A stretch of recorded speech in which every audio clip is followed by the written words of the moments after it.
প্রিয় দর্শক সবাইকে স্বাগত জানাচ্ছি এনটিভি সাপ্তাহিক সরাসরি স্বাস্থ্য বিষয়ক আয়োজন এসপি হাসপাতাল নিবেদিত স্বাস্থ্য সুরক্ষায় প্রতিদিনে। আপনাদের সাথে আছে আমি ডাক্তার সামিউল আওয়াল স্বাক্ষর। দর্শক, আমরা অনেক ক্ষেত্রেই দেখি যে বয়স যখন 40 ঊর্ধ্বে কিংবা 50 ঊর্ধ্বে গিয়েছে তখন আসলে শরীরের বিভিন্ন জয়েন্টে ব্যথা অনুভূত হচ্ছে। কি করলে যাবে এই ব্যথা? শুধুমাত্র ওষুধই কি এখানে করণীয়, নাকি ফিজিওথেরাপির ভূমিকা রয়েছে? এরকম একটি বিষয় নিয়ে আজ আমরা কথা বলবো। আজ আমাদের আলোচনার বিষয় শরীর ব্যথায় ফিজিওথেরাপি। এই গুরুত্বপূর্ণ বিষয়টি নিয়ে আলোচনা করবার জন্য আজ আমাদের সঙ্গে রয়েছেন ডাক্তার এস চক্রবর্তী, সহযোগী অধ্যাপক, Dhaka college of physiotherapy, chairman ও চিফ কনসালটেন্ট, এসপি হাসপাতাল। আপনাকে স্বাগত জানাচ্ছি আমাদের আজকের এই আয়োজনে। ধন্যবাদ আপনাকে। দর্শক, আমরা যে গুরুত্বপূর্ণ বিষয়টি নিয়ে কথা বলবো সেটি হচ্ছে শরীর ব্যথায় ফিজিওথেরাপি। এই বিষয়ে যদি আপনাদের কোনো প্রশ্ন থেকে থাকে আপনারা কিন্তু আমাদের সরাসরি ফোন করতে পারেন স্ক্রিনে দেখানো নম্বরগুলোতে। আমরা চেষ্টা করব আপনাদের সেই বিষয়গুলো নিয়ে আলোচনা করবার জন্য। একেবারে আসলে অনুষ্ঠানের শুরুতে আপনার কাছে আসছি, সেটি হচ্ছে শরীর ব্যথার ক্ষেত্রে ফিজিওথেরাপি নাকি আসলে খাবার ওষুধ, কোনটি গুরুত্বপূর্ণ এবং কখন গুরুত্বপূর্ণ? খুব সুন্দর প্রশ্ন। আসলে যদি আমরা বলি ব্যথা, ব্যথা কিন্তু আমাদের বন্ধু, ব্যথা কিন্তু শত্রু না। সো ব্যথাকে নির্মূল করার জন্য আমরা যে কষ্ট করছি, যে উঠে পড়ে লেগে যায়, পেইন কিলার খাওয়ানোর চেষ্টা করছি, এটাই কিন্তু আমাদের ভুল ডিসিশন। যে কারণে রোগী কিন্তু আস্তে আস্তে ক্ষতিগ্রস্ত হচ্ছে। যে ব্যথা কেন হচ্ছে সেই কেনটা আইডেন্টিফাই না করে আমরা পেইন কিলার দিচ্ছি, ফলে কি হচ্ছে, ব্যথা রোগীরা ক্রনিক পেনে আক্রান্ত হচ্ছে, অ্যাকুইট থেকে ক্রনিকে চলে যাচ্ছে। এই যে শরীর ব্যথা মানে বিভিন্ন কারণে ব্যথা হতে পারে। যেমন অস্টিওআর্থাইটিস থেকে ব্যথা হতে পারে, রিমাটয়েড আর্থাইটিস থেকে ব্যথা হতে পারে, অ্যানকাইলোজিং স্পন্ডিলাইটিস থেকে ব্যথা হতে পারে, জুভেনাইল আর্থাইটিস থেকে ব্যথা হতে পারে, সেরোনেগেটিভ আর্থাইটিস থেকে হতে পারে, সেরোপজিটিভ আর্থাইটিস থেকে হতে পারে, পিএলআইডি একটা টার্ম আছে, পিএলআইডির কারণে ব্যথা হতে পারে, সার্ভাইকাল ডিসপ্রলাপসের কারণে ব্যথা হতে পারে, টিউমারের কারণে ব্যথা হতে পারে, টিবির কারণে ব্যথা হতে পারে, ক্যান্সারের কারণে ব্যথা হতে পারে।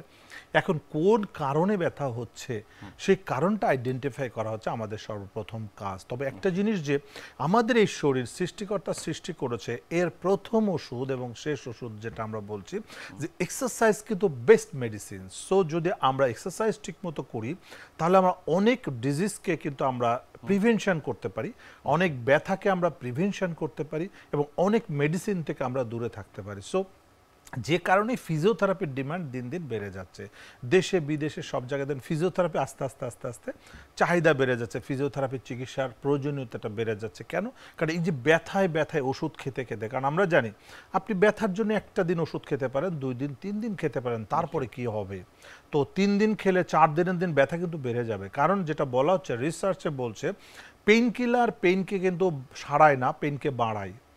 কারণ পেইন যে কারণ হচ্ছে সেই কারণটা যদি বেড়ে যায় ব্যথাও বেড়ে যাবে। আমরা শরীর ব্যথার ক্ষেত্রে ফিজিওথেরাপির যে ভূমিকার কথা বলছিলেন সেটি নিয়ে কথা বলবো, তবে তার আগে একজন দর্শক আমাদের সাথে ফোনে যুক্ত হয়েছেন। দর্শক, এই মুহূর্তে কে আছেন আমাদের সাথে? নাম বলে আপনার প্রশ্নটি করবেন। আমি কুষ্টিয়া থেকে আরজু বলছি, বয়স 38। জি, আমার এই মাজার দিকে ঠিক আছে অতিরিক্ত ব্যথা, 3 মাস যাবত আমি ডাক্তার দেখাচ্ছি, ঠিক আছে, আমাকে অনেক ওষুধ দিছে, কিন্তু সাময়িক ভাবে কিছু সময় কাজ হয়ও না। ব্যথাটা চারিদিকে, এদিক থাকলে পারে আবার এদিক থেকে সেরে যায়, আবার বাম দিকে আসে, বাম দিক থেকে ডানে আসে, মাঝে আসে, এইভাবে বিভিন্ন জায়গায়, এভাবে পাপ দিকেও নিচের দিকেও আস্তে আস্তে অনেক সময় হিট করে। আপনি কি এমআরআই করেছেন? এমআরআই করি নাই। করেন না? আপনার ব্যথাটা কেন হচ্ছে আপনি কি জেনেছেন যে কি কারণ? আপনার অসুখটা কি, রোগটার নাম কি? এজন্য 2 বার করে এক্সরে করছে, একবার রক্ত ব্লাড টেস্ট করা হয়েছে। কিছু কি ধরা পড়েছে? ব্লাড টেস্টের রিপোর্টটা ভালো দেখছি, আর 2টা যে করছিলাম, এক্সরে করছিলাম, এটা ডান হাতের মাজার বামের দিকে মাংসপেশিতে টান লাগিয়েছিল, তবে ওখানে ব্যথা ওষুধ দিছিল, ওই ব্যথাটা অনেকদিন যাবত নাই। জি, আমরা বুঝতে পেরেছি। জি, ছাইরে যায় আসলে বিষয়টা দেখেন। হ্যাঁ, বুঝতে পেরেছি, আমাদের সাথে থাকুন। জি, দেখেন উনি কিন্তু আসলে কিছুই উত্তর দিতে পারলো না। ওনার কিন্তু ব্যথাই আছে, রক্ত পরীক্ষায় কিছুই ধরা পড়ে নাই, আর এক্সরে যে অ্যান্সারটা দিল অ্যান্সারটাও সঠিক না, কারণ অ্যান্সারটা উনি বুঝেই নাই, যেটা হলো ডগের মাসেলে টান লেগেছিল। এক্সরে তো মাসেলে টান লাগা জিনিসটা বুঝাবে না। আসলে ওনার যে রোগটা আছে সেই রোগটা ধরা পড়ে না, যেটা আমরা বলছিলাম যে শরীরের ব্যথা ওষুধ নাকি। দেখেন উনি ওষুধ খাচ্ছে, ভালো হচ্ছে না। পৃথিবীতে কোনো ওষুধই নাই এই ব্যথাকে নির্মূল করতে পারে, যতক্ষণ না রোগটাকে আপনি আইডেন্টিফাই করতে পারবেন। ওনার এখন মূল আসলে সমস্যা হচ্ছে দর্শক ওনার তাহলে কি মেরুদণ্ডে ডিসপ্রলাপস হয়ে আছে, যেটা নার্ভের মাধ্যমে ব্যথাটা ছড়াই দিচ্ছে, যত দিন যাচ্ছে এটা বেড়ে যাচ্ছে, কোনো ওষুধ কাজ করছে না। এখন প্রথম কাজ হলো দর্শক, যেটা আমি সাজেস্ট করব, একজন ফিজিওথেরাপি বিশেষজ্ঞের কাছে গিয়ে একটা এমআরআই করবে কোমরের। এমআরআই দেখবেন ডিসপ্রলাপস আছে, ওটা ফিজিওথেরাপির মাধ্যমে সম্ভব, ওটাকে 100% সুস্থ করা। কারণ ফিজিওথেরাপি একমাত্র সলিউশন, এখানে ওষুধের তেমন কোনো ফাংশন নাই। ধন্যবাদ আপনাকে। নিশ্চয়ই আরেকজন দর্শক আমাদের সাথে ফোন কলে রয়েছেন। দর্শক এই মুহূর্তে কে আছেন আমাদের সাথে, নাম বলে আপনার প্রশ্নটি করবেন। আমার নাম শাহাদত হোসেন। আমার ওয়াইফের ওই হাতে আপনার ব্যথা, জি, হাত উঠাতে গেলে ব্যথা করে, আর পায়ের দিকে ব্যথা করে, চিচি করে কামড়ায়। কোনো চিকিৎসা করছেন আপনি?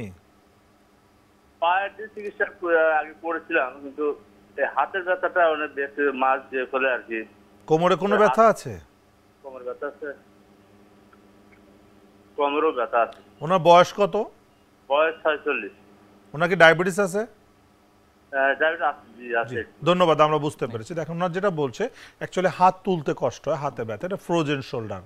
পায়ের গোড়ালিতে ব্যথা আছে, কোমরও ব্যথা আছে। তার মানে কি ওনার কিন্তু, আমি যেটা দেখছি, উনি বডি আনফিট, ফিটনেস নাই, যে কারণে একটা থেকে একটা ছড়ায় যাচ্ছে। ওনার কোমরের সমস্যা আছে, এটার কারণে গোড়ালিতে ব্যথা হচ্ছে, আবার ডায়াবেটিসের কারণে ফ্রোজেন শোল্ডার হচ্ছে, আস্তে আস্তে খারাপের দিকে, যেটা ফিজিওথেরাপি দিলেই উনার সমস্ত ব্যথা থেকে উনি উপশম পাবে। এটা ফিজিওথেরাপি একমাত্র সলিউশন। দর্শক আমি সাজেস্ট করবো যে আপনি একজন ফিজিওথেরাপি বিশেষজ্ঞ পরামর্শ নিয়ে কোমরে একটা এমআরআই করে দেখবেন। কোমরের ডিসপ্রলাপস আছে, ওটা ট্রিটমেন্ট করে, এবং ফ্রোজেন শোল্ডার, যেটা শোল্ডার জয়েন্ট, এখানেও ফিজিওথেরাপি করলে সুস্থ হয়ে যাবেন। ধন্যবাদ আপনাকে। নিশ্চয়ই আরেকজন দর্শক আমাদের সাথে রয়েছেন। দর্শক এই মুহূর্তে কে আছেন আমাদের সাথে, নাম বলে আপনার প্রশ্নটি করবেন। দর্শক আপনার ফোনটি কেটে গিয়েছে, আপনি পুনরায় চেষ্টা করুন। আমরা যে বিষয়টি আপনার কাছ থেকে শুনছিলাম সেটি হচ্ছে আর্থ্রাইটিস। সেটি আসলে কেন হচ্ছে এবং সেক্ষেত্রে ফিজিওথেরাপির কি ভূমিকা? দেখেন, এই যে আর্থ্রাইটিস, যেটা আমরা রিমাটয়েড আর্থ্রাইটিস বা অস্টিও আর্থ্রাইটিস আমরা যেটা বলছি, এটা আসলে ডিজেনারেশন, যেটা হলো আমাদের যে সমস্ত জয়েন্টের মধ্যে একটা করে কার্টিলেজ থাকে, যেটা কচকচা হাড্ডি, যেটাকে আমরা কার্টিলেজ বলি। এই কার্টিলেজের মানে চেঞ্জিং হচ্ছে, কার্টিলেজগুলো ক্ষয় হয়ে যাচ্ছে বা খেয়ে যাচ্ছে বা ভিতরে ড্যামেজ হয়ে যাচ্ছে, এটাই কিন্তু আর্থ্রাইটিস। সেটা অস্টিও আর্থ্রাইটিস হোক, রিমাটয়েড আর্থ্রাইটিস হোক, যেটাই হোক, প্রত্যেকটা আর্থ্রাইটিস জয়েন্টগুলোকে ধ্বংস করে দেয়। তো জয়েন্টকে যদি আমরা ভালো রাখতে পারি, তাহলে কিন্তু ধ্বংস করতে পারবে না। কারণ কি, এটা স্যান্ডউইচের মতো প্রেসারে থাকে। সো এটাকে বাঁচায় রাখার জন্য আমাদের প্রথম কাজ হচ্ছে মাসেলকে স্ট্রেংথেনিং করে রাখা। আমাদের মাসেল যদি পাওয়ারফুল থাকে এবং জয়েন্টের ফ্লেক্সিবিলিটি ঠিক থাকে, তাহলে সে ফ্লুইড সিক্রেশন ভিতরে সঠিকভাবে হবে এবং সে নিউট্রিশন পাবে। তখন কি হবে, ও ক্ষতিগ্রস্ত কম হবে। তো যে কারণে যে কোনো আর্থ্রাইটিসে ফিজিওথেরাপি হচ্ছে বেস্ট ট্রিটমেন্ট। ওষুধ দিয়ে কিন্তু দেখেন, রিমাটয়েড আর্থ্রাইটিস রোগীরা ওষুধ খেয়ে খেয়ে খেয়ে খেয়ে কিন্তু ডিসেবল হয়ে যাচ্ছে। আমি বহু রিমাটয়েড আর্থ্রাইটিস রোগী দেখেছি, হাত পা সব বাঁকা হয়ে গিয়েছে, কারণ ওষুধ খেতে খেতে ডিফর্মিটি গ্রো করছে, হাত পা বিভিন্ন ধরনের বাঁকা হয়ে যাচ্ছে। নিশ্চয়ই রিউমাটয়েড আর্থ্রাইটিসের যে কথাটি বলছিলেন সেটি নিয়ে আমরা আপনার কাছ থেকে জানবো, তবে তার আগে একজন দর্শক আমাদের সাথে ফোন কলে যুক্ত হয়েছেন। দর্শক এই মুহূর্তে কি আছেন আমাদের সাথে, নাম বলে আপনার প্রশ্নটি করবেন। জি, আসসালামু আলাইকুম। জি, ওয়ালাইকুম আসসালাম। আমি শাহিন সেলিনা, জি, বান্দরবান থেকে বলছি। জি, যে আমার সমস্যা হচ্ছে, আমার প্রায় 4-5 মাস থেকে জি, বাম হাতে এবং বাম পায়ের মাসেলে খুব ব্যথা। হাতটা নাড়াচাড়া করতে পারি না, খুব কম। আর প্রায় সময় কোনো ব্যথা, ট্রিটমেন্ট মানে একটা করেছেন? পানির বোতল আলগাইতে পারি না। কোনো চিকিৎসা করেছেন? না, আপাতত করি নাই। আচ্ছা আচ্ছা। আবার কোমরে ব্যথা আছে বা ঘাড়ে ব্যথা আছে? না, কোমরে ব্যথা নাই, শুধু মাসেলে পেইন হচ্ছে? মাসেলে পেইন, এমনি ওই হাঁটুতে ব্যথা আছে মাঝে মধ্যে। জি, ধন্যবাদ, আমরা উত্তরটা দিচ্ছি। যেটা দেখেন, উনি ট্রিটমেন্ট করে নাই, ব্যথা নিয়ে উনি বসে আছে, হয়তো দোকান থেকে পেইন কিলার কিনে খাচ্ছে। এটা আসলে নার্ভের জন্য ব্যথাটা হচ্ছে, কারণ আমরা যদি মাসেলে যদি কোনো পেইন হয়, ক্রনিক পেইন, সেটা বুঝতে হবে নার্ভের মাধ্যমে আসছে। তো হাতের মাসেলে যদি পেইন করে, সেটা আমাদের সার্ভাইকাল স্পাইন থেকে আসছে, পায়ের দিকে ব্যথা চলে গেলে কোমর থেকে আসছে। সো আমাদের স্পাইনের একটা এমআরআই করলে রোগটা ধরা পড়বে, এবং এটা ট্রিটমেন্ট কিন্তু ফিজিওথেরাপি। ফিজিওথেরাপি দিয়ে মাসেলকে স্ট্রং করতে হবে, তাহলে এই ফাটলগুলো আবার রিপেয়ার হয়ে যায়। তো দর্শক, আমি আপনার সাজেস্ট করবো যে আপনি অবশ্যই একজন ফিজিওথেরাপি স্পেশালিস্টের পরামর্শ নিয়ে ঘাড়ের এবং কোমরের একটা এমআরআই করে দেন আপনি ফিজিওথেরাপি করতে হবে, তাহলে এই সমস্যার সমাধান পাবেন। ধন্যবাদ আপনাকে। নিশ্চয়ই আরেকজন আমাদের সাথে ফোন কলে যুক্ত হয়েছেন এই মুহূর্তে। দর্শক কে আছেন আমাদের সাথে, নাম বলে আপনার প্রশ্নটি করবেন। আসসালামু আলাইকুম। আমি জি, ওয়ালাইকুম রাজবাড়ী আসসালাম। থেকে বলছি। জি, আমার ইউরিক অ্যাসিডের সমস্যা 15 দিন, 6 মাস ধরে মোটামুটি ইউরিক অ্যাসিডের সমস্যা থেকে পায়ের আঙুলে ব্যথা হয়। কিন্তু ডাক্তার দেখাইছি, ওষুধ খাইলে কম থাকে, কিন্তু ওষুধ বন্ধ করলে আবার যাতে। আপনার ব্যথাটা পায়ের কোথায় হচ্ছে? পায়ের বৃদ্ধাঙ্গুলে। বৃদ্ধাঙ্গুলে। আপনার ইউরিক অ্যাসিড কত? প্রথম ধরা পড়ছিল 16, এখন কত আছে?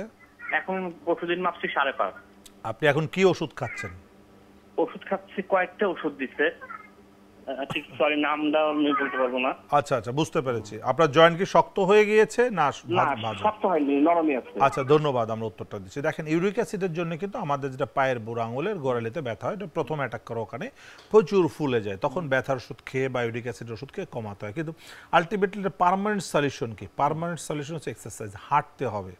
কারণ ওষুধ খেয়ে কমায় রাখতে পারে, এটা একটা পদ্ধতি, বাট ওষুধ খেয়ে কমাইলে সারা জীবন ওষুধ খেতে হবে, ছেড়ে দিলে বেড়ে যাবে।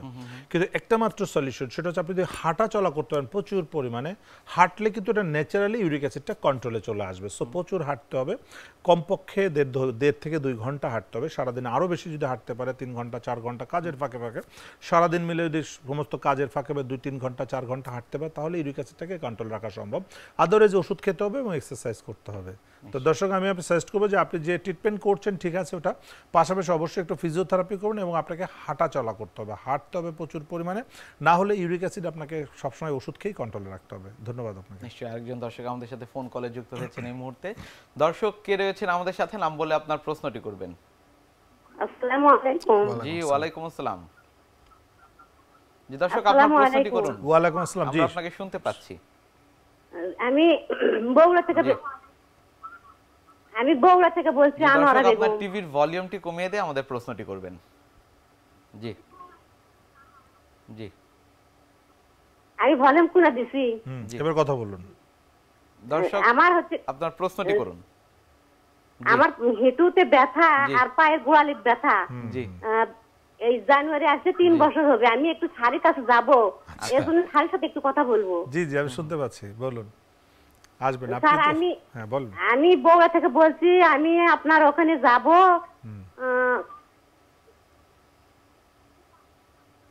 নিশ্চয়ই। জি দর্শক, আপনি বলুন, আমরা শুনতে পাচ্ছি। জি, স্যার, কেমন কি টাকা খরচ পড়বে আমাকে একটু বললে আমি। আচ্ছা ঠিক আছে, আমরা বলছি। দেখেন, ওনার আসলে কোমরে ব্যথা, হাঁটুতে ব্যথা, আসলে এটা ডিসপ্রলাপস, 3 বছর ধরে কষ্ট পাচ্ছে।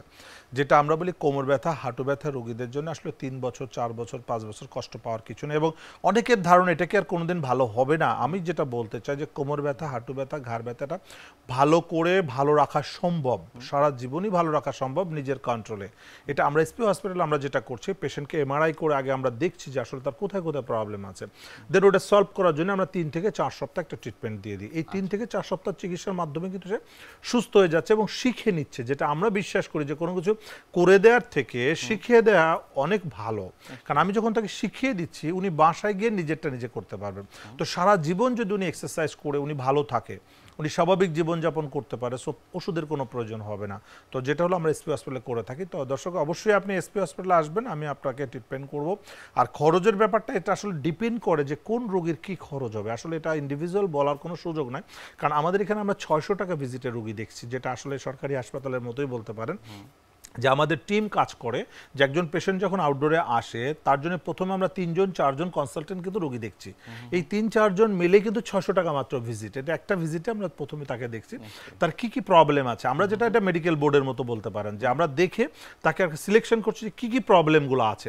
এই প্রবলেমগুলো আইডেন্টিফাই করার পর দেন ওখানে যে ইনভেস্টিগেশনগুলো দরকার আছে ওটা আমরা করে তার রোগটা আইডেন্টিফাই করে তখন আমরা ডিসিশন দিচ্ছি আপনার এই ট্রিটমেন্ট করতে হবে। This is team work. তখন তার ট্রিটমেন্ট করে সুস্থ করে দেওয়া হচ্ছে। এই টিমটা পুরো কাজ করছে এবং এটা আমরা শুরু থেকে মাত্র 600 টাকা ভিজিটে আমরা রোগী দেখছি, যেটা আসলে আমরা বাড়াচ্ছি না, কারণ দেশের পারিপার্শ্বিক কন্ডিশন চিন্তা করে আমাদের ভিজিট আমরা বাড়াই না। অনেকেই বলে আপনাদের ভিজিট অনেক কম। স্ট্রোক যাদের হচ্ছে, পরবর্তী স্ট্রোক পরবর্তী ফিজিওথেরাপি, এটি আসলে তাৎপর্য কেমন রয়েছে, সেটি কতদিন লাগতে পারে? খুব সুন্দর প্রশ্ন। আসলে ব্রেন স্ট্রোক করার পর আমরা কি দেখছি যে একটা সাইড অবশ হয়ে যাচ্ছে। আসলে ঘটনাটা ঘটেছে কোথায়? ব্রেনে। এখন যেটা করছে অনেকেই আমরা দেখছি বাসায় গিয়ে নিজেরা এক্সারসাইজ করাচ্ছে, ছেলে মেয়ে বউ বাচ্চা দিয়ে। তাতে কি হচ্ছে, এটাকে বলা হয় প্যাসিভ এক্সারসাইজ, যেটা স্ট্রোক পেশেন্টদের জন্য সম্পূর্ণ নিষিদ্ধ। প্যাসিভ মানে কোনো কিছু কেউ যদি করে দেয় তাহলে সেটা রোগীর জন্য নেগেটিভ।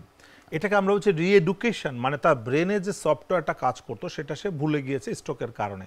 পরবর্তী সফটওয়্যারটা আবার সেখানে ব্রেনে এস্টাবলিশ করতে হবে, বা আমরা যদি ডাউনলোড বলি করতে হবে। এটা মাধ্যমটা হাত পায়, এখানে একজন বিশেষজ্ঞ থেরাপিস্ট দিয়ে এটা করতে হয়, যেটা রিএডুকেশন, অ্যাকচুয়ালি ব্রেনের ট্রিটমেন্ট করতে হয়, যেটা আসলে এটা ডিপেন্ড করে তার ড্যামেজটা কতটুকু হয়েছে এবং কতটুকু রিকভারি করতে হবে সেটা সেটার উপর ডিপেন্ড করছে। তো আমরা যেটা বলি যে 1 থেকে 3 মাস পর্যন্ত সময় লাগে একটা পেশেন্টকে মোটামুটি একটা স্বাভাবিক পর্যায়ে নিয়ে আসতে। নিশ্চয়ই ফিজিওথেরাপি আসলে কতটা কাজে লাগে এক্ষেত্রে সেটিও জানবো, তবে তার আগে একজন দর্শক আমাদের সাথে ফোন কলে যুক্ত হয়েছেন। দর্শক এই মুহূর্তে কি আছেন আমাদের সাথে, নাম বলে আপনার প্রশ্নটি করবেন। আমার নাম হচ্ছে শান্তনু পাল। জি জি দর্শক আপনার প্রশ্ন করুন, আমরা আপনাকে শুনতে পাচ্ছি। থেকে বলছিলাম। জি সমস্যা বলুন। সমস্যাটা আবার জি দর্শক আমার আপনার হাতের প্রশ্নটি করবেন। সমস্যা, কোমরের সমস্যা, পিঠের ঘাড়ে ব্যথা আছে, আমার ডান হাতের কলিতে ব্যথা আছে। জি আমি ইতিপূর্বে অনেক জায়গায় চিকিৎসা করেছি। জি ইতিপূর্বে আমি ইন্ডিয়াতেও চিকিৎসা করেছিলাম, কলকাতা থেকে চিকিৎসা করে আসছিলাম, কিন্তু আমার কোনোভাবে এটা কমতেছে না এখনো। আপনার সমস্যা তো বুঝলাম, কিন্তু অসুখগুলা কি, রোগের নাম কি বলতে পারেন কিনা, যে কি রোগ হয়েছে? কোমরের ব্যথা, সেটা বুঝলাম, কোমরে ব্যথা, কিন্তু রোগটা কি, রোগটা বলতে হবে। যতক্ষণ না রোগটা বুঝতে পারছেন ততক্ষণ ভালো হবে না। আপনি ইন্ডিয়ায় যান আর আমেরিকায় যান। আসলে আমরা যেটা ভুল করছি যে আমরা আমাদের রোগটা সম্পর্কে ওয়াকিবহাল না, জানতে চেষ্টাও করছি না, জানছিও না। প্রত্যেকটা রোগ কিন্তু, পেটে যদি টিউমার হয় সবাই বলে টিউমার হয়েছে, গলব্লাডার পাথর হলে বলে পাথর হয়েছে, অ্যাপেন্ডিসাইটিস বলে অ্যাপেন্ডিসাইটিস হয়েছে। ব্যথা কিন্তু সবসময় গলব্লাডার পাথর, তবু ব্যথা কি জন্য? পাথরের জন্য ব্যথা। অ্যাপেন্ডিসাইটিস কি? অ্যাপেন্ডিসাইটিস জন্য ব্যথা হচ্ছে। দর্শক এতটুকু জানেন যে তার কোমরে না, ব্যথা, কোমরে ব্যথা কিন্তু কেন? কোমরে ব্যথা, ঘাড় ব্যথা, হাঁটু ব্যথা কেন? ব্যথা তো হচ্ছে সিমটম, ব্যথার একটা কারণ আছে। কোমরে ডিসপ্রোলাপস থাকলে তার জন্য এক ধরনের ট্রিটমেন্ট, কোমরে টিউমারের জন্য ব্যথা হলে তার জন্য এক ট্রিটমেন্ট, কোমরে ক্যান্সারের জন্য ব্যথা হলে তার জন্য এক ট্রিটমেন্ট। তাহলে কোমরে ব্যথা, ব্যথা কিন্তু একটা সিমটম। টিউমার হলেও ব্যথা হবে, ডিসপ্রোলাপস হলেও ব্যথা হবে, ক্যান্সার হলেও ব্যথা হবে, কিন্তু ট্রিটমেন্ট তো আলাদা আলাদা। তাহলে আমাকে জানতে হবে যে আমার কোমরে কেন ব্যথা হচ্ছে। ব্যথার জন্য ওষুধ খেয়ে লাভ নাই, যেটা করছে ব্যথার ওষুধ খাচ্ছে। কলকাতায় গিয়েছে সেখানেও ব্যথার ওষুধ, বাংলাদেশও ব্যথার ওষুধ, না এটা ট্রিটমেন্ট না। প্রথমত যাকে একটা এমআরআই করে দেখতে হবে স্পাইনাল কর্ডে, দেখা যাবে ডিসপ্রোলাপস আছে। ডিসপ্রোলাপসের নার্ভের চাপ দিয়ে নার্ভের মাধ্যমে পায়ের শক্তি কমায় দিচ্ছে, ফলে আস্তে আস্তে হাঁটু ব্যথা শুরু হয়ে যাচ্ছে। তাই একটা থেকে আরেকটা শুরু হলো, এরপরে ঘাড় ব্যথা শুরু হবে, এরপরে মাথা ব্যথা শুরু, আস্তে আস্তে আস্তে পেশেন্ট ডিসেবলে হুইল চেয়ারে ঘুরছে। দেখবেন বাংলাদেশে প্রচুর রোগী আছে কোমর ব্যথার কারণে হুইল চেয়ার, আমরা যেটা সিআরপিতে দেখেছি। তাহলে এখন কি করব? হ্যাঁ, দর্শকের এখন কাজ হচ্ছে একটা এমআরআই করে দেখতে হবে। দর্শক আমি আপনাকে সাজেস্ট করবো আপনি একজন ফিজিওথেরাপি বিশেষজ্ঞের পরামর্শ নিয়ে প্রথমত একটা এমআরআই করবেন, আগে স্পাইন পুরো ঘাড় থেকে কোমর পর্যন্ত এমআরআই করে দেখে দেন। ফিজিওথেরাপি হচ্ছে এর মূল সমাধান। ফিজিওথেরাপি করে আপনার মাসলকে স্ট্রং করতে হবে এবং যে ফাটলগুলো আছে ওগুলোকে রিপেয়ার করতে হবে। আমরা পা ভেঙে গেলে আমরা প্লাস্টার করতে হয় জানি, হাত ভাঙলে প্লাস্টার করতে হয় জানি, কিন্তু কোমর যে ফেটে জেল বেরোয় যাচ্ছে সেটার জন্য আমরা কেউ শুয়ে থাকি না, সবাই আমরা হাঁটাচলা করছি, আর জেল বেরোচ্ছে, আস্তে আস্তে আরো রোগী খারাপের দিকে যায়। সেই কন্ডিশনটাই সবার হচ্ছে। আরেকজন দর্শক আমাদের সাথে ফোন কলে রয়েছেন। দর্শক এই মুহূর্তে কি আছেন আমাদের সাথে, নাম বলে আপনার প্রশ্নটি করবেন। হ্যালো, আসসালামু আলাইকুম। জি ওয়ালাইকুম আসসালাম। আমি গাজীপুর থেকে নবী হোসেন বলছিলাম। জি যে আমার ওয়াইফের ঘাড়ের 6-7 ডিস্কের চাপ খেয়ে রক্তে চাপ দিয়ে রাখছে। আচ্ছা, এখন কিছুতেই ব্যথা কমে না। আমি এমআরআই করেছিলাম, তো এখন কি করণীয়? আমি স্যারের যেটা কি চিকিৎসা করছেন? প্রচন্ড ব্যথা, এখন কি চিকিৎসা করছেন? 1 মাস যাবত। কি চিকিৎসা নিচ্ছে উনি?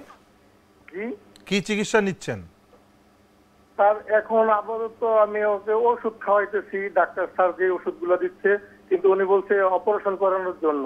জি, আমরা বুঝতে পেরেছি, ধন্যবাদ। আমার উত্তরটা দিয়ে দেখেন, ওনার কিন্তু রোগ কিন্তু ডায়াগনোসিস হয়ে আছে, রোগে চাপ দিয়ে বসে আছে। এখন আমি দরজার চেপার ভেতরে আঙুল ঢুকাই দিয়ে ওষুধ খাইতে আমার ব্যথা ভালো হবে?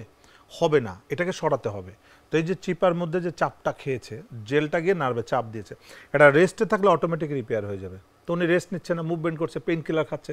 পৃথিবীর কোনো পেইন কিলার ভালো করতে না। অপারেশন করলে কি হবে? অপারেশন করে ডিসটা কাটলে আরো ডিস বেরোয় যায়, যে কারণে অপারেশন করে সাকসেসফুল হয় না।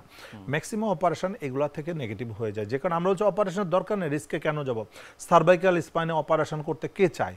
এ তো রিস্কি জায়গা। আমি যদি কনজারভেটিভে ভালো করতে পারি, এই পেশেন্টকে 3 থেকে 6 সপ্তাহ বেড রেস্টে থাকতে হবে, মুভমেন্ট বন্ধ করতে হবে, তাহলে কি হবে? ফাটাটা অটোমেটিক রিপেয়ার হয়ে যাবে। এবং এই থেরাপি দিতে হবে তাকে মাসলকে স্ট্রং করার জন্য। 3 সপ্তাহ যে কোনো হসপিটালে ভর্তি থেকে থেরাপি দিলেই সম্পূর্ণ সুস্থ হয়ে যাবে। দর্শক আমি আপনাকে সাজেস্ট করবো ওনাকে যে কোনো একটা হসপিটালে রেখে 3 সপ্তাহ ফিজিওথেরাপি দিলে, ওটা জোড়া নিলে উনি ইনশাল্লাহ ভালো হয়ে যাবে। পেইন কিলার একটাও খাওয়ানোর প্রয়োজন নাই। যদি কোথাও না হয় তাহলে এসপি হসপিটাল তো অবশ্যই আপনাদের জন্য আছে। ধন্যবাদ আপনাকে। একজন দর্শক ফোন কলে আমাদের সাথে রয়েছেন। দর্শক এই মুহূর্তে কে আছেন আমাদের সাথে, নাম বলে আপনার প্রশ্নটি করবেন। আসসালামু আলাইকুম স্যার। জি ওয়ালাইকুম আসসালাম। জি আমার দর্শক নাম আপনার প্রশ্নটি করবেন। স্যার। জি সমস্যা বলুন। সমস্যা হচ্ছে আমার মাথায় পেইন হচ্ছে। জি পেইনটা হচ্ছে আমার রোগটার নামটা হচ্ছে পিএলআইডি। পিএলআইডি। জি জি পিএলআইডি আমি ঝোটন চন্দ্র বণিক স্যারের দেখাচ্ছি, উনি আবেশিক সার্জন, ঢাকা মেডিকেল কলেজ। কিন্তু আমি প্রায় 1 মাস 10 দিন হলো ওষুধ খাচ্ছি, ব্যথা অনেকটা কমছে, কিন্তু হাঁটতে গেলে মাজা আমার চেপে ধরতেছে। তারপর হচ্ছে ডাইন সাইডে পেইন হচ্ছে। উনি 4-5টা ওষুধ দিছিল, আমি খাচ্ছি ওইগুলো, এবং 14 দিন থেরাপি দিছে, সেটাও আমি 14 দিন কোর্স কমপ্লিট করছি। সেক্ষেত্রে এখনো আমার পেইন হচ্ছে। আপনি কি রেস্ট নিয়েছেন? ব্যবহার করি এবং চেয়ারে বসে যে কাজ করি সেখানে বালিশ ব্যবহার করতে বলছে, সেটাও করছি। জি জি, আমরা বুঝতে পেরেছি, ধন্যবাদ। যেটা হলো উনি যে ট্রিটমেন্ট করছে এটা তো উনি সুস্থ হচ্ছে না, আরো খারাপের দিকে যাচ্ছে। ব্যথা কমে যাচ্ছে মানে ভালো না। ব্যথা দুই ভাবে কমে, একটা হচ্ছে ছেড়ে দিয়ে কমে, একটা ছিঁড়ে দিয়ে কমে। নার্ভ যদি ছিঁড়ে দেয় তাহলে ব্যথা ভালো হয়ে যাবে, পা অবশ্য হয়ে যাবে, আর ছেড়ে দিলে ভালো হয়ে যাবে, সুস্থ হয়ে যাবে। তো ছেড়ে দিতে গেলে রেস্টে থাকতো, উনি রেস্ট নিচ্ছে না, উনি চেয়ারে বসে কাজ করছে, উনি হাঁটা চলা করছে। উনার ডিসপ্লে পিএলএডি মানে কি? ফাটল, জয়েন্ট ফেটে ভিতর থেকে জেল বের হয়ে গিয়েছে। তো উনি যত হাঁটতেছে ফাটল দিয়ে তত জেল বেশি বেরোচ্ছে, তো খারাপ হবে, স্বাভাবিক। উনি যত হাঁটবে তত খারাপ হবে। এটার প্রথম কথা হচ্ছে আগে বেড রেস্ট। যেমন হাড় ভেঙে গেলে বা ফেটে গেলে প্রথম কাজ কি? প্লাস্টার। আপনি অপারেশন করেন বা না করেন, আগে প্লাস্টার আপনাকে করতে হবে। প্লাস্টার হচ্ছে প্রথম শর্ত। দেন আপনি ফিজিওথেরাপি দেন, ওষুধ দেন, ইনজেকশন দেন, হোয়াট এভার ইট, যা খুশি তা। কিন্তু প্লাস্টার ছাড়া কোনো ভাঙা জোড়া নিচে এটা কিন্তু সম্ভব না। তো যেটা হলো মেরুদণ্ড ফেটে গেছে মানে এটা রেস্ট নিতে হবে। রেস্টে থেকে থেরাপি দিলে 100% ভালো হয়ে যাবে, জোড়া নিয়ে নিবে। তো দর্শক, আমি আপনার সাজেস্ট করবো যে সময় নষ্ট না করে আপনাকে 3 সপ্তাহ বেড রেস্টে থাকতে হবে। এই সময়টা গোসলও করতে পারবেন না। অনেকে রেস্ট মানে মনে করে আমি অফিসে যাই না, বাসায় বসে বসে রেস্ট নিচ্ছি, ওটা না। বিছানা থেকে নামা যাবে না। 3 থেকে 6 সপ্তাহ যদি আপনি এটাকে অ্যাক্টিভ বেড রেস্ট বলেন, বেড রেস্টের থেকে আপনাকে অবশ্যই ফিজিওথেরাপি করতে হবে, তাহলে এটা ইনশাআল্লাহ 100% ভালো হয়ে যাবেন। তো অবশ্যই একজন ফিজিওথেরাপি বিশেষজ্ঞের পরামর্শ নিয়ে একটা হসপিটালে ভর্তি থেকে 3 সপ্তাহ ফিজিওথেরাপি নেবেন, আর 3 সপ্তাহ বাসায় রেস্ট নেবেন, ইনশাআল্লাহ 100% ভালো হয়ে যাবেন, আপনার অপারেশন লাগবে না। ধন্যবাদ আপনাকে। আরেকজন দর্শক আমাদের সাথে ফোন কলে রয়েছেন। দর্শক এই মুহূর্তে কে আছেন আমাদের সাথে, নাম বলে আপনার প্রশ্নটি করবেন। হ্যালো, আসসালামু আলাইকুম। জি, ওয়ালাইকুম আসসালাম।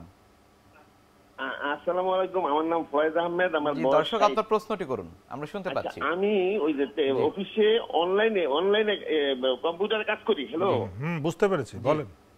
অফিসে অনলাইনে সম্পূর্ণ সবসময় কম্পিউটারে কাজ করি, এবং বিগত কয়েক মাস যাবত কাজ করতে করতে আমার কবজির উপরে এবং কনুই হাত, পুরো হাতটাই বলতে গেলে একটু অবসর মতো। আমি জোর পাচ্ছি না, শক্তি পাচ্ছি না। জি, আপনি কোনো চিকিৎসা করছেন কিনা? আমাদের বিশেষজ্ঞ ডাক্তারের চিকিৎসা নেই, ওই ব্যথার ওষুধ দিয়েছে, হ্যাঁ কিছু ব্যথার ওষুধ দিয়েছে আমাকে। নিশ্চয়ই। তো সমস্যা কি বলেছে, কি হচ্ছে, কেন হচ্ছে? সমস্যা ওই ব্যথার কথা তারা, আর একজন এই ওই যে নিউরো ডাক্তারের কাছে আমাকে রেফার করেছে। আচ্ছা, নিউরো দেখিয়েছেন? নিউরো ইয়ার জন্য, জন্য আমি দেখতে পাইনি। জি, আমরা বুঝতে পেরেছি, ধন্যবাদ। দেখেন, উনি কাজ করে অনলাইনে, তার মানে ওনার ঘাড় ইউজ হচ্ছে বেশি। ওনার ঘাড়ের ডিসপ্রোলাপসে ওনার হাত অবশ্যই আসছে, যেটা বললো শক্তি কমে যাচ্ছে, তার মানে হাত অবশ্যই আসতেছে। এখানে ওষুধ খাওয়ার কোনো দরকার নেই, ওষুধ খেলে এটা আস্তে আস্তে আরো খারাপ হবে। ওনার এখন এমার্জেন্সি ঘাড়ের একটা এমআরআই করতে হবে। এমআরআই করলে দেখা যাবে ওনার ডিসপ্রোলাপস আসলে নার্ভের চাপ দিচ্ছে, যে কারণে তার হাত, কনুই টুনি সব ব্যথা হচ্ছে, অবশ্যই যাচ্ছে। এটাকে রিপেয়ার করলে ভালো যে থেরাপি করতে হবে, সোজা ফিজিওথেরাপি লাগবে। দর্শক, আমি আপনাকে সাজেস্ট করবো আপনি একজন ফিজিওথেরাপি বিশেষজ্ঞের কাছে গিয়ে ঘাড়ের একটা এমআরআই করে ফিজিওথেরাপি করেন, ইনশাআল্লাহ ভালো হয়ে যাবেন। এখানে ব্যথার ওষুধের কোনো প্রয়োজন নেই। ধন্যবাদ আপনাকে। নিশ্চয়ই। এসপি হাসপাতালের বিষয়ে একটু আপনার কাছে জানতে যাবো, সেটি হচ্ছে যারা আসলে ফিজিওথেরাপি নিচ্ছেন, অনেকের ক্ষেত্রেই অনেক রোগীরা বলে থাকেন কারো ক্ষেত্রে 7 দিন, কারো ক্ষেত্রে সেটি 14 দিন, কারো ক্ষেত্রে 21 দিন, কারো ক্ষেত্রে সেটি 42 দিন। কেন আসলে হচ্ছে এমন? কাউকে কি বেশি থাকতে হচ্ছে? না, আসলে এটা ডিপেন্ড করছে যে কে কতটুকু ইনজুরি নিয়ে আসছে। যেটা আজকে যে মানে এমার্জেন্সি ইনজুরি হয়েছে আজকে, এটা কিন্তু একদিনের ট্রিটমেন্ট এসে ভালো হয়ে যাচ্ছে, চলে যাচ্ছে বাসায়। কিন্তু যে লং টাইম 5 বছর, 7 বছর, 10 বছর কেউ অপারেশন করে আসছে, আমাদের এখানে অনেক রোগী আছে কোমর অপারেশন করে আসছে, হাঁটু রিপ্লেস করে আসছে, তো তাদের মাসেল এত উইক এবং বয়সের কারণে সময় একটু অনেক সময় বেশি লাগে। তো 3 থেকে 4 সপ্তাহ অলমোস্ট লাগে। যেগুলো সিভিয়ার কন্ডিশন, যারা হাঁটা চলা করতে পারে না, যারা হুইল চেয়ারে আসছে, তাদের জন্য 3 থেকে 4 সপ্তাহ ম্যাক্সিমাম আমরা ট্রিটমেন্ট করছি এবং সাকসেসফুল। আর যারা ইনিশিয়াল স্টেজে আসছে তাদের একদিনেই কিন্তু তারা সুস্থ হয়ে যাচ্ছে এবং বাসায় গিয়ে নিজে করছে। আমরা যেটা বলছি যে ফিজিওথেরাপি ট্রিটমেন্টটা কিন্তু শিখে নিতে হবে, নিজে করা যায়। তো সবসময় যে হসপিটালে ভর্তি থেকে করতে হবে তা কিন্তু না। তো এসপি হসপিটাল যেটা আমরা করছি, 10% রোগীকে ভর্তি হতে প্রয়োজন আছে, তাদের ভর্তি ছাড়া কিছু কিছুতেই সম্ভব না, তারা মুভমেন্ট করতে পারছে না। 90% পেশেন্ট একদিনের ট্রিটমেন্ট করে বাসায় গিয়ে নিজেরাই ভালো হয়ে যাচ্ছে। এরকম হাজার হাজার রোগী আমাদের আছে যারা আমাদের এখানে একদিন দেখাচ্ছে। কারণ আমাদের প্রথম কাজ হলো রোগটা আইডেন্টিফাই করা।